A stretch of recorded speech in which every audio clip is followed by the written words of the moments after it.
stay? Why don't you ask him if he's gone away? Hey, hey, hey.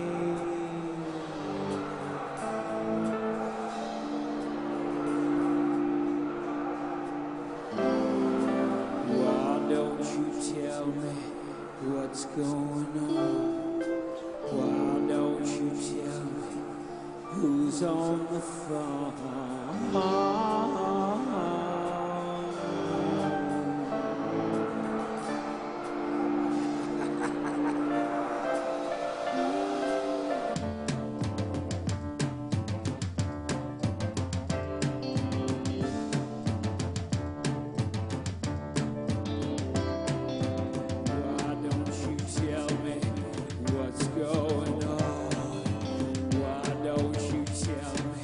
The latest on his throne. But don't say that you love me.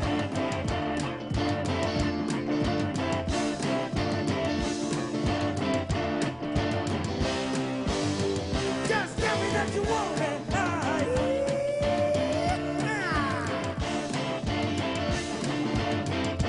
Just don't say that you love me.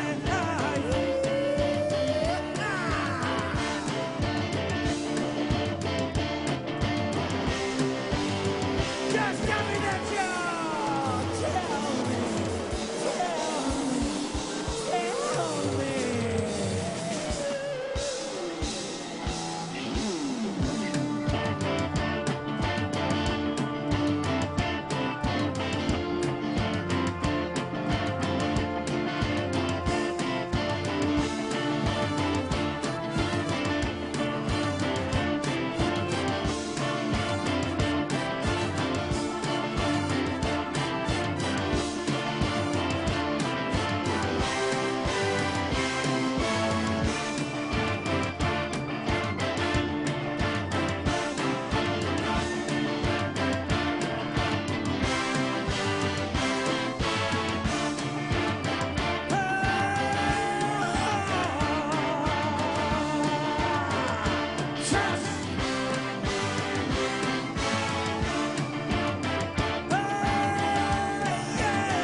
From the moment Lindsey Buckingham teamed up with Fleetwood Mac, his musical leadership propelled the band into dizzying heights. And this morning, we are so pleased to be spending the next hour with guitarist, vocalist, producer, Lindsey Buckingham, starting right now on Private Sessions.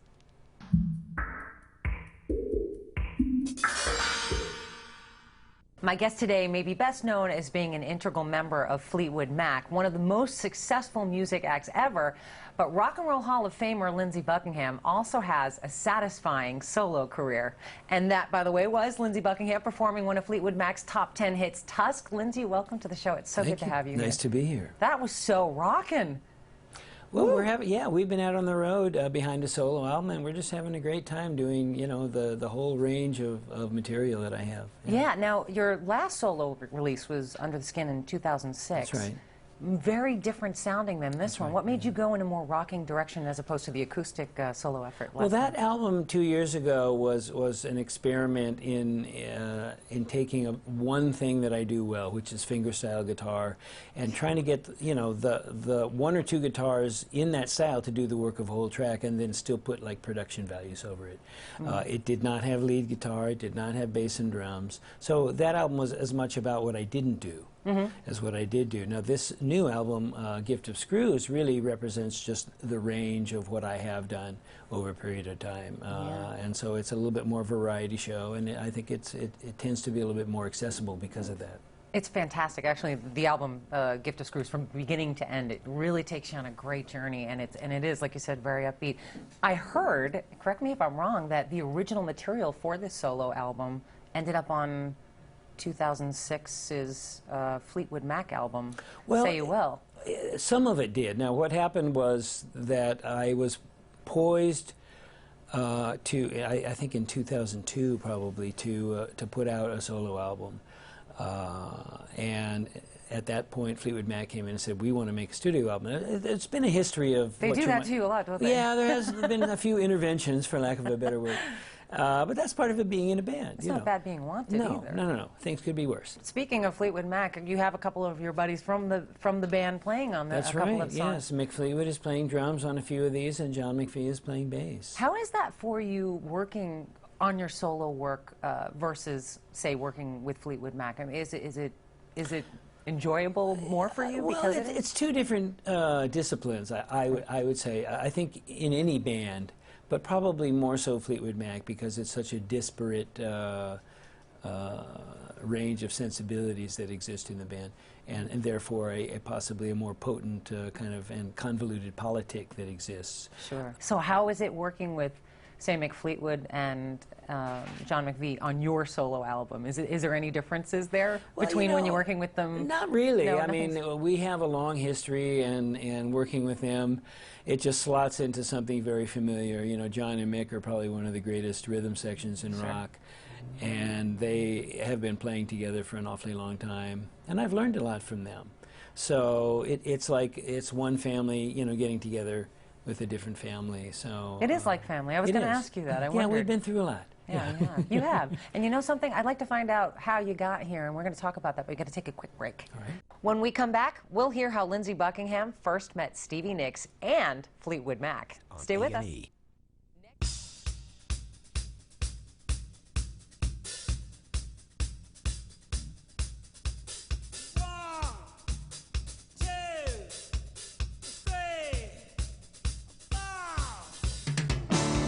Loving you isn't the right thing to do.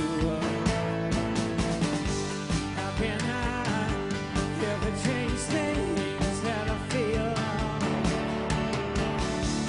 If I could, baby, I'd heal my world.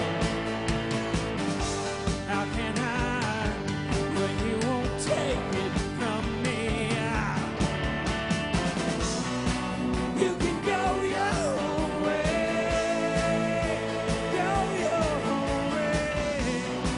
You can call it another lonely day.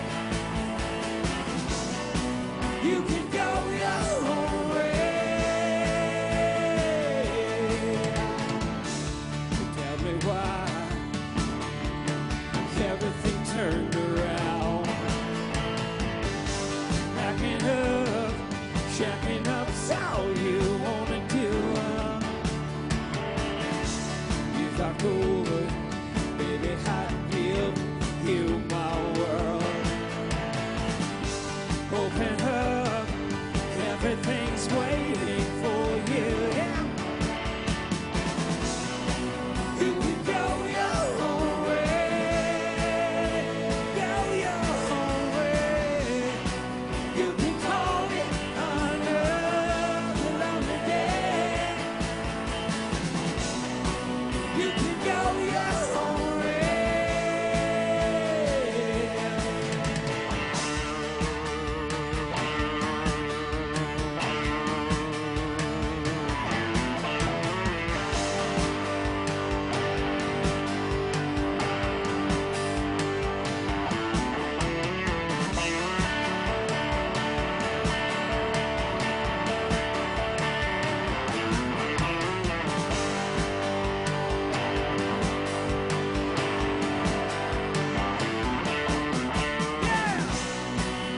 can go your own way.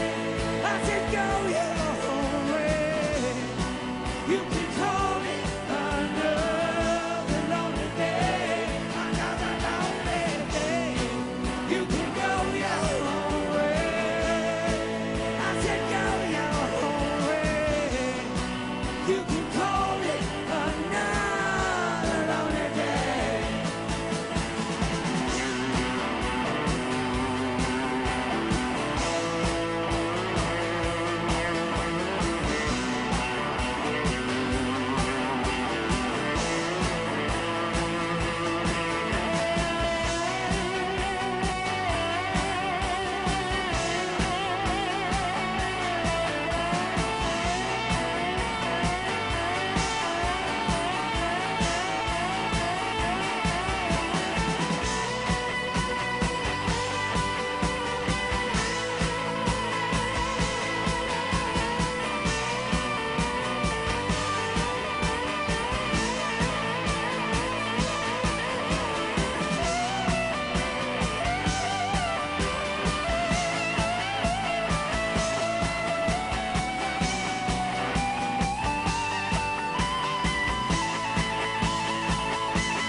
That was Lindsey Buckingham performing another Fleetwood Mac hit, Go Your Own Way, with his incredible backing band. As a boy, you know, growing up in California, his early desire was to be a professional swimmer, which quickly changed once he heard Elvis Presley's Heartbreak Hotel and picked up his first guitar. The most interesting thing I found out was this is all self-taught. You never took a lesson playing guitar? Well, that's true. You know, I was happy to follow in the footsteps of my older brothers, who were both good athletes, and I certainly went with the program, as it were, that the family had to offer. But I also had this inner life, which was in a sense, it kind of made me the black sheep of the family, and I think my mom and dad used to wonder, gee, what's wrong with Lindsey?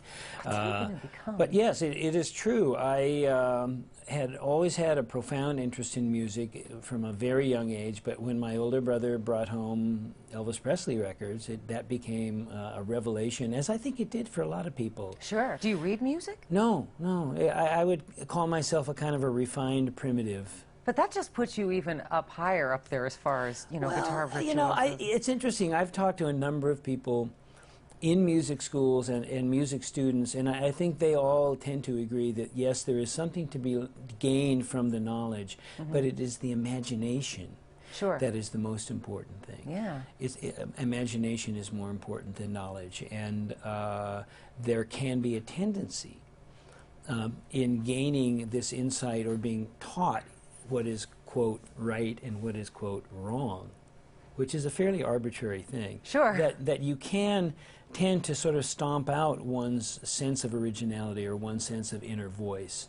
So that was something which I never had to deal with because, again, I bypassed that whole idea. Sure, and you almost, in a sense, I mean, you play the guitar like nobody else. Literally listening to you play, it's almost like... It's the only way I know how. Was there a time where you ever had to, like, not play that style and, say, bands that you were in growing up? Maybe well, like no, Fritz not really. Or... The funny thing is that I had a fairly well-developed style of finger guitar by the time I graduated from high school, and that was when I got into my first band. But I could not play lead.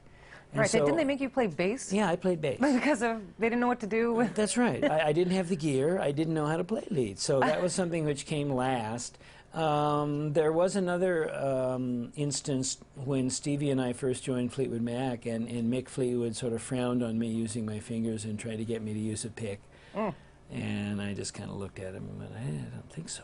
Do you guys laugh about that now? Well, No?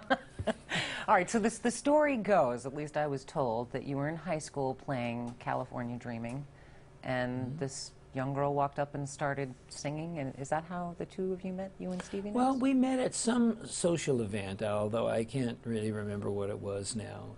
She had transferred to my high school as a senior. I was a junior. I really didn't know her. I was vaguely aware of her, and then we sort of started talking and realized that we had a lot of musical reference points, and she told me she was a guitarist and a singer too. So we did have this very, very brief musical interplay and social interplay, and then, you know, she Off to college went off to college, and I stayed in high school for another year, and then ended up, you know, at the same college the next year. Right, and so you guys eventually ended up going to Los Angeles, and I think maybe there are people out there, obviously lots of fans of Fleetwood Mac, who may not be aware of the fact that Fleetwood Mac that we all know today was really the merging of two bands, Buckingham Nicks and Fleetwood Mac. That's right. And I thought that was an interesting story, considering that, you know, you have such a great body of solo work. Did you ever question when Mick Fleetwood said, hey, when that fateful day happened at the studio, you two met, and he said, come join our band? Well, it was not a quick, easy decision to make. At the same time, Stevie and I only did have that one album out as a duo, and at the time, it had not sold. There was really it's a collector's item now. I mean, it's well, like it is cult. now, sure. Yeah. You were with Polydor, but after the first album. Well, they dropped us, and we were just working on spec. You know, the guy who owned the studio was giving us free time in the back. I happened to walk into the main. I walked into the main studio, and I see this really tall guy listening to one of our songs called "Frozen Love," which had lead guitar at the end, and that was Mick Fleetwood. And I guess he was impressed with that, and a week later he called up and said, Lindsey, our guitarist is leaving, would you like to join? And I said, well, you'll have to take my girlfriend too. And but it was not, you know, we still had the ideal that we might somehow, you know, cut through that apathy and make it as a duo. So we had to weigh the pros and cons of the situation. The pros were obviously that we would have a little more income, although we were initially on salary, you know, and that there might be a synergy in the five that didn't exist in the two, which in fact was the case. Oh boy, was it ever! Yeah, right through the moon there, right straight. You released Fleetwood Mac, the self-titled album first, yes. And then came Rumors, and that's right. Yeah, superstardom came fast and furious for you guys, didn't it? Indeed, yeah. Did you see it coming? Did you have any idea at all? Not really in that literal sense. All I can say is that we went down to a basement underneath a building in Beverly Hills to rehearse for a couple of weeks at night, and it was apparent that there was something going on after just a couple of days. We're just so happy you did, because you continue to give us great music. Coming up, Lindsey Buckingham discusses some of the challenges of being in one of the world's most successful bands. Plus, he'll perform Fleetwood Mac's top 5 hit, Big Love, when Private Sessions returns right after this. Looking out for love.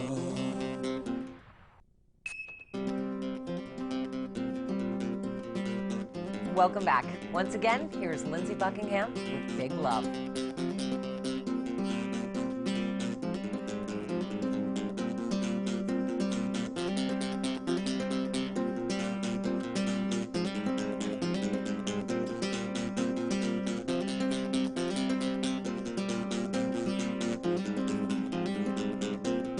Looking out for love in the night so still.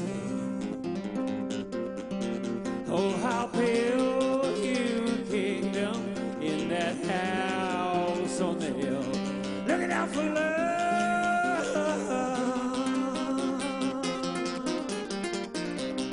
big, big love.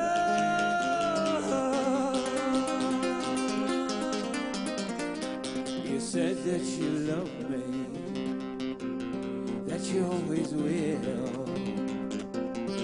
Oh, you paid me to keep you in that house on the hill, looking out for love.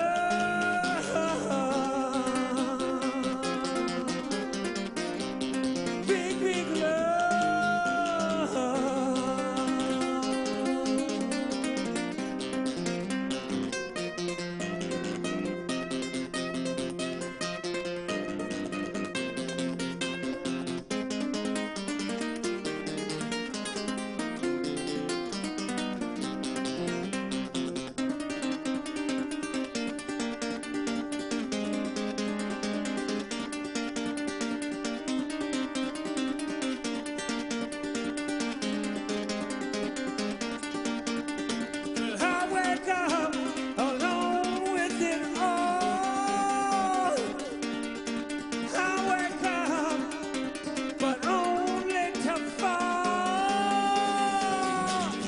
looking out for love,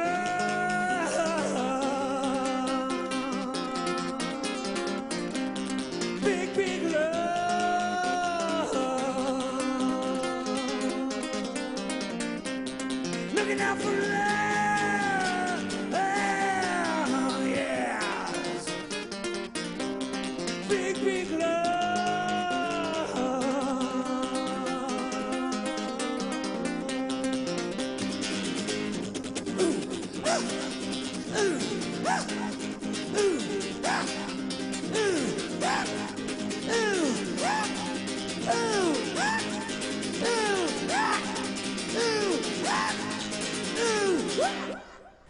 That was Big Love, a top 5 hit for Fleetwood Mac by Lindsey Buckingham, who I'm lucky enough to be spending the hour with you, and we're having so much fun. That song just sounds so great, and what a really interesting arrangement, because that's just you with the guitar now. That's right. Again, with the picking.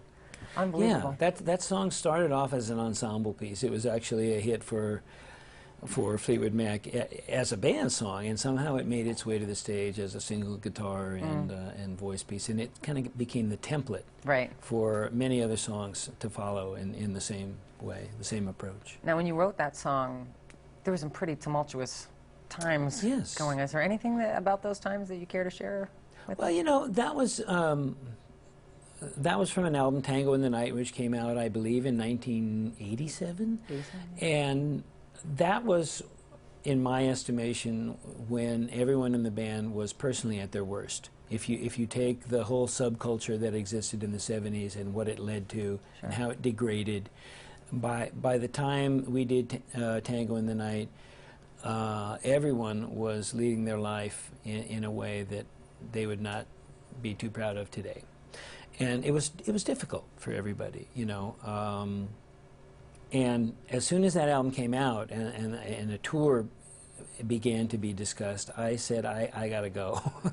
Because tours are if making the album was crazy, doing a tour is like times 10. Yeah, it's not easy. No, so I really had to leave after producing that album. Just reclaim to kind your of sanity reclaim my sanity, exactly, which I did. You know, another thing that about the song Big Love that becomes ironic is that song was about, you know, there's a line in there, looking out for love, but it wasn't about really looking for love. It was about, you know, guarding against love. Sure. And so I had seen a lot of people that I knew who were spouses and were parents and who were not there for their families during that time.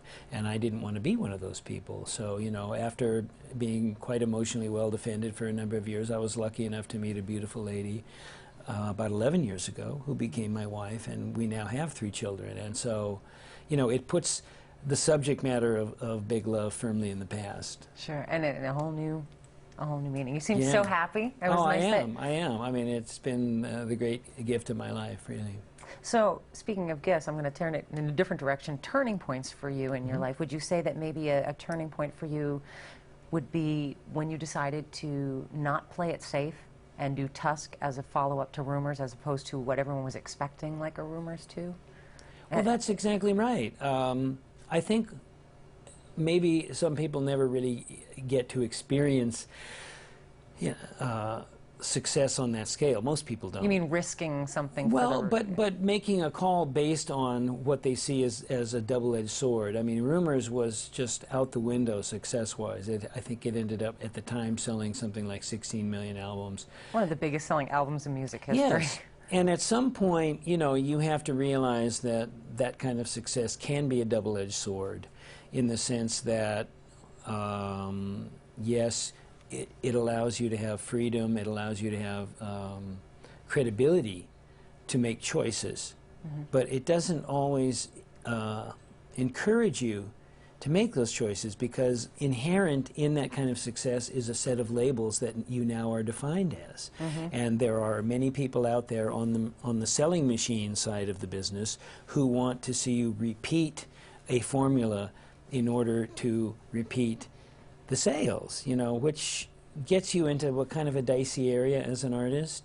And so I had felt very strongly that there was something a little bit sinister about us being poised to make Rumors 2, for lack of a better term.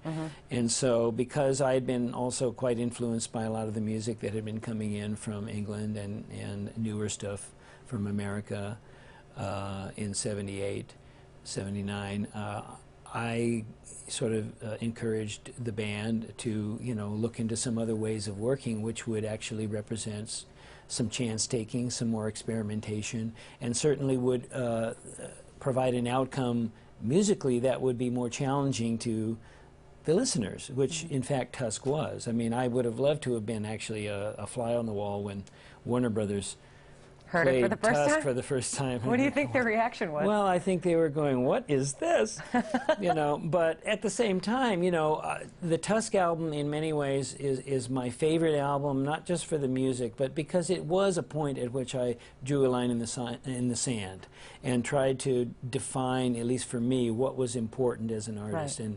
and to to remember to not necessarily buckle to the pressures of the external forces or the business forces, but to try to be in touch with your heart and your inner soul, and to if not being an artist, at least following the aspiration to be an artist. What a great experience, too, for you. Well, when we come back, Lindsey Buckingham performs some new material off his latest solo project, Gift of Screws, right here on A&E's Private Sessions. You don't want to miss it.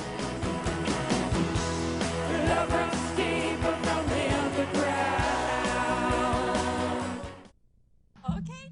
Welcome back. Once again, here's Lindsey Buckingham with Love Runs Deeper.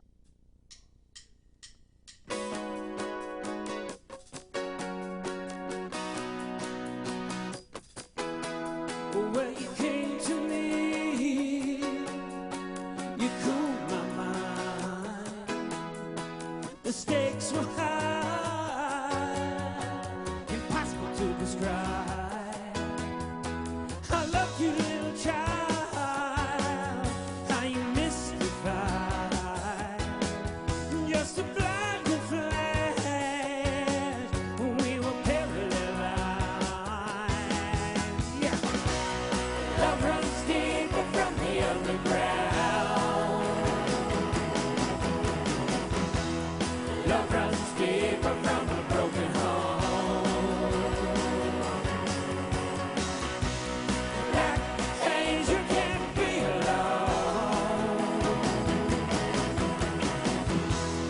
Love runs deeper from the underground. In the shadow moon, still tears I cry. When you were hot too, it seemed to suit my dark side. You had a prophet's hope and two states of mind. Well, I was sure I'd go. We were paralyzed. Yeah. Love runs deeper from the underground. Love runs deeper from a broken home. Black angel can't be alone. Love runs deeper from the underground.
Welcome back to the show. I'm here with Lindsey Buckingham, and that was Love Runs Deeper off of his brand new release, Gift of Screws, which is a fantastic new album out now.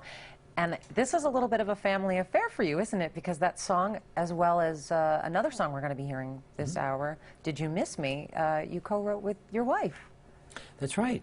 How was that taking influences outside? Was that a big change for you? Well, you know, as I said, the last 10, 11 years have been a very profound change for me, you know, turning a corner, sort of, you know, coming up from being submerged emotionally and socially even for a number of years in a post-Fleetwood Mac environment. And, you know, we always used to kid about children being death to the artist. And that turns out not to be the case. You have 3. I have 3. You're still here. and all it did for me was to reinvigorate my sense of self, my sense of my place in the world, and certainly my place in the family. And, you know, I've got a kooky wife and 3 kooky kids, and they all have a good dose of the artistic in them. Whose you know, idea was it to work with them, or was it just a spark of an idea? Well, there was no particular idea. You know, Love Runs Deeper was a rough idea I had, and I was having trouble with lyrics in the verse, and I said, you know, why don't you take a crack? And my wife came up with these lyrics. And my wife, who is not a musician or involved in music in any way, is incredibly artistic nonetheless. And so she, you know, she just sat around with the song for a couple of days and handed me this piece of paper, and I went, oh, okay, that's pretty good. So, wow. And that's great. I mean, it's such an appropriate extension of how great everything else has been. You know? Yeah. Well, and then your son, how did he end up having some choruses on? Well, he was actually, it wasn't Did You Miss Me? It was the other one, The Great Day. Great Day, yeah. And I was in the studio working alone, sitting at the console, and he came down. He was sitting behind me on the couch, and I hear him going, great day, great day. I said, Will, what is that? He said, I just made it up. How old is he? Well, he was 8 at the time. Okay. All right, well, why don't we take a listen to Great Day right now? Sounds good. Once again, here is Lindsey Buckingham with Great Day.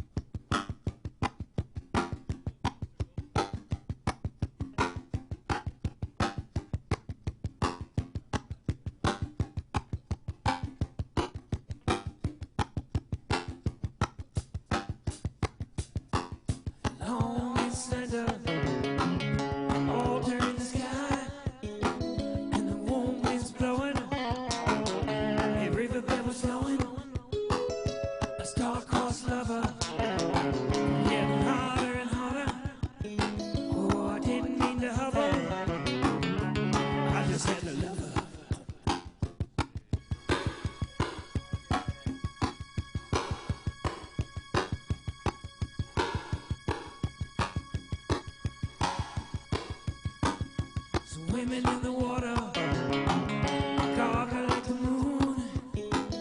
The currents they caught her, hiding in my room. Mirrors in her eyes, she was wet, she was soaking. Ashes in the ocean, and her heart was broken.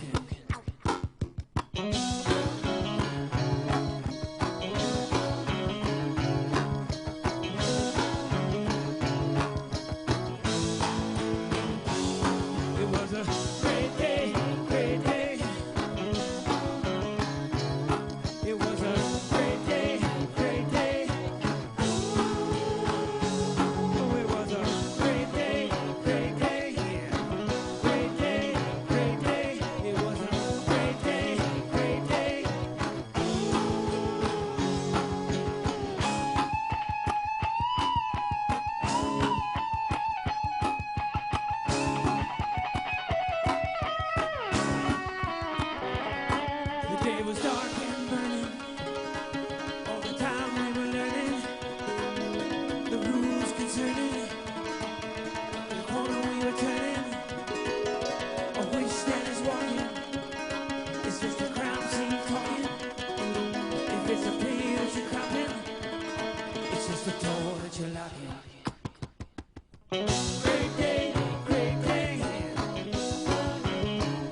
More with Lindsey Buckingham when Private Sessions returns in just a minute. Stay with us.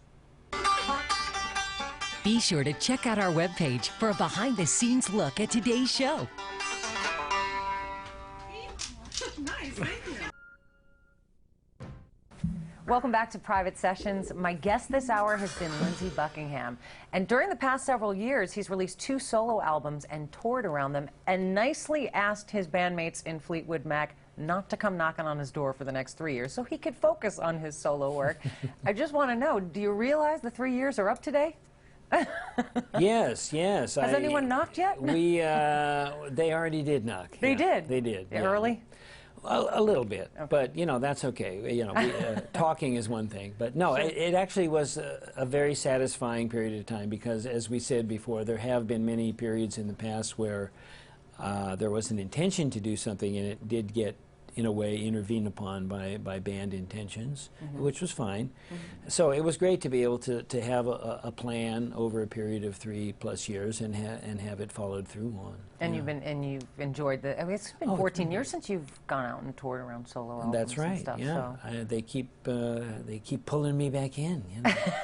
But yes, I mean, Fleetwood Mac has plans to get together next year and do some rehearsing to go on the road. So You're gonna go touring. It's going to be a busy year. So once everyone can just relax and enjoy everyone's company, maybe possibly a new album with Fleetwood Mac. Possibly, yeah. I mean, we pointedly did not want to go right in the studio to make an album, right? Because we haven't spent much time together. Well, we need you. We need to see you. Exactly. If you go in the studio, that's right. It's another couple But of years. we just wanted to do some dates and have that be hang time and maybe even a proving ground for sort of shooting some musical ideas around and just getting comfortable into a context. It can be challenging sometimes, even now in Fleetwood Mac, to make everybody feel comfortable all the time. And I think that becomes the mantra at this point, really, is to think about how our interaction as people can be elevated and know that whatever happens musically will follow from that. Excellent. Well, we're so excited to hear about that. And of course, it's a nice balance because you go out with them and you take a little break and That's right. you do stuff. And that's right. The big movie, the small movie, It's like you have 2 families. Yeah, exactly. Well, it's been such a pleasure having you here. My pleasure. And rocking the roof off this place here. Yeah, we had a good time. Hopefully you'll come back and visit us again. Would love to. Yeah. Well, thank you again, and we're going to let you play the show out with great. one more song before you. you go. Once again, here's Lindsey Buckingham with Did You Miss Me? I took a trip out of town, 100 years underground, and had to swim across the sea.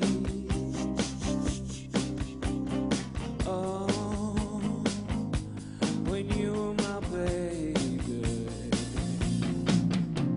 Well, did you miss me in the morning? Did you miss me in the evening? When everyone is bound to dream.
when you're my baby.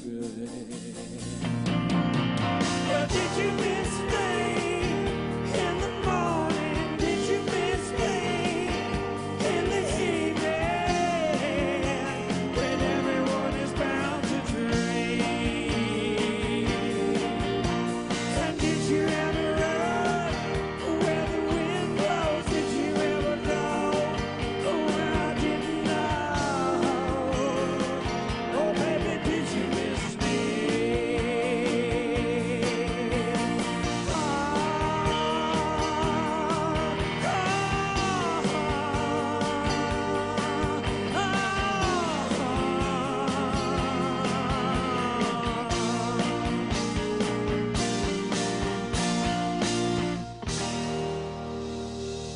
For an exclusive and really fun look behind the scenes at Lindsey Buckingham's visit to the Private Session studio, just check out our page on our website at aetv.com. Fish around, you'll find it.